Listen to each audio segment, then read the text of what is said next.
Hello, this is Dr. Adam Kopsky from Advanced Rehab and Medical, and I'm going to show you guys a quick stretch.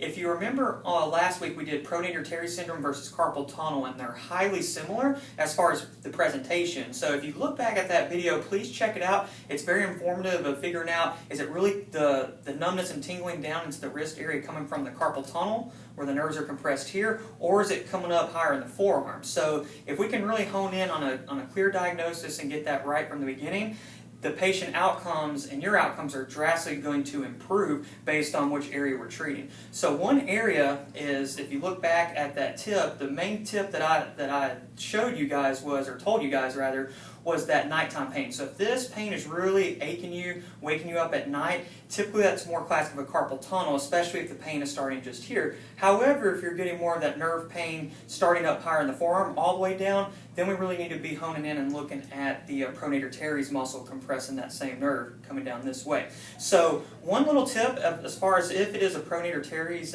type syndrome, we want to stretch that muscle, but also a tip you can do at home is just to avoid excess gripping.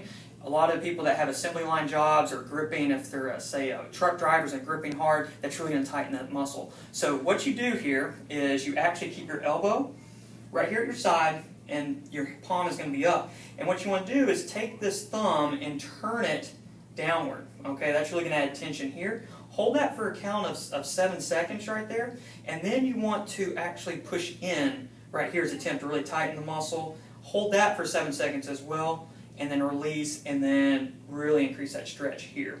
And so what that's going to do is really loosen that up, really free that muscle up on that median nerve compression. So the other thing we do in the office that we see is highly effective is a RRT treatment that really strips those muscles out, and so it can really free that nerve up from that compression on the muscle. So hope this was informative. Please comment in the sections below if you need any more advice or questions. We're here to help. So I hope you guys have a great day.